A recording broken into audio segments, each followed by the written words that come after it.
Hello friends, मारी channel में तमारू स्वागत है। तो आज આપણે બનાવીશું सांभार मसालो। તેની સામગ્રી જોઈ લઈશું।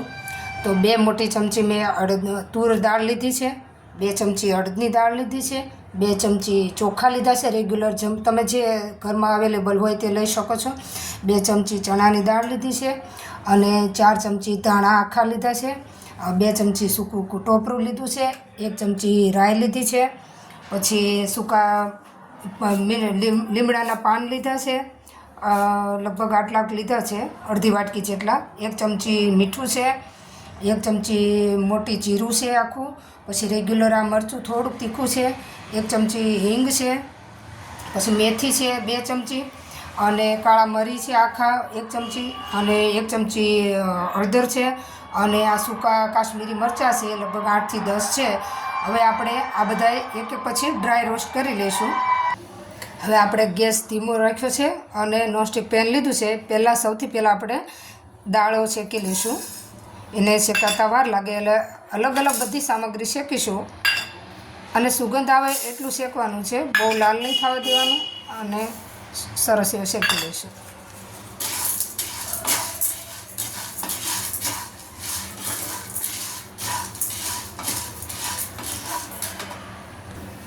તો આપણી દાળ અને ચોખા સરસ શેકાઈ ગયા છે, સુગંધ પણ ખૂબ જ સરસ આવે છે શેકાવાના। બસ આવા થોડા શેકાવા દેવાના। આપણી દાળ ડ્રાય રોસ્ટ થઈ ગઈ છે અને હવે આપણે એમાં એડ કરીશું મેથી। મેથીને શેકાતા થોડી વાર લાગે છે એટલે એને આપણે પહેલાં થોડીક શેકી લઈશું, પછી બીજા મસાલા અંદર એડ કરીશું। હવે તેમાં એડ કરીશું જીરું,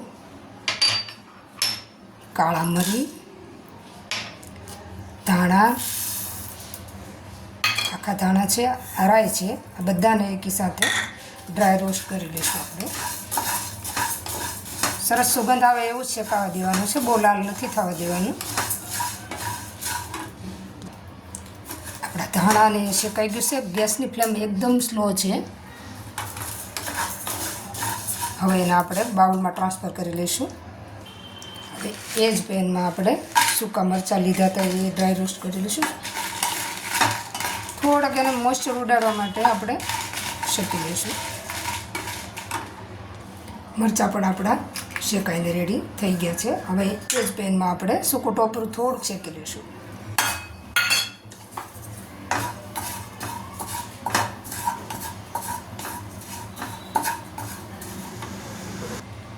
ટોપરું સૂકું શેકાઈ ગયું છે। હવે આપણે મીઠા લીમડાના પાંદડા થોડાક એવા શેકી લઈશું।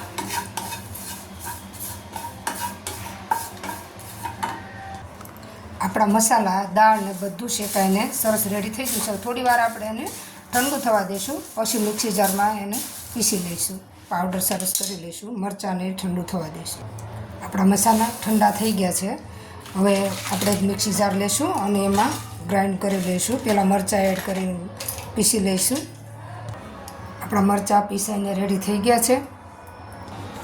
તે જ મિક્સી જારમાં આપણે આ બધા ડ્રાય કરેલા મસાલા એડ કરીશું, એને પણ પીસી લઈશું સારી રીતે। આપણો મસાલો સરસ પીસાઈ ગયો છે। હવે તેની અંદર આપણે લાલ રેગ્યુલર મરચું એડ કરીશું, આ હિંગ લીધી હતી એ, મીઠું લઈશું। મીઠું એટલા માટે કે મસાલાની સેલ્ફ લાઈફ વધી જાય છે, આપણે મહિના 2 મહિના રાખવા હોય, મસાલો રાખવો હોય તો રહે છે। ફરીથી ગ્રાઇન્ડ કરી લઈશું। આપણો સાંભાર મસાલો બનીને રેડી થઈ ગયો છે। ખૂબ જ સરસ સુગંધ આવે છે અને આ એકવાર તમે બનાવી લેશો પછી બહારનો સાંભાર મસાલો રેડીમેડ લાવવાનું બંધ કરી દેશો, કેમ કે આટલો સરસ ટેસ્ટી ઢોસા, ઇડલી, મેંદુવડા અને રસમવડા બધામાં તમે નાખી શકો। આ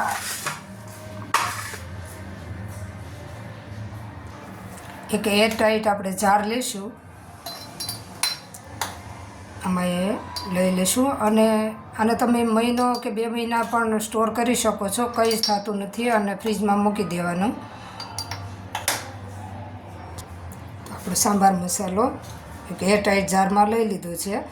તો ફ્રેન્ડ્સ, તમને મારા સાંભાર મસાલા રેસીપી કેવી લાગી તે કમેન્ટ્સમાં કરજો, લાઈક શેર કરજો, સબસ્ક્રાઈબ કરજો અને બાજુમાં રહેલી બેલ આઇકન પર ક્લિક કરજો તાકી તમને આવા મારા અવનવી રેસીપી વિડીયા મળી રહે। હવે આપણે ભરવા મસાલો પણ બનાવશું, એટલે એની પણ રેસીપી હું નેક્સ્ટ ટાઈમ તમને શેર કરીશ.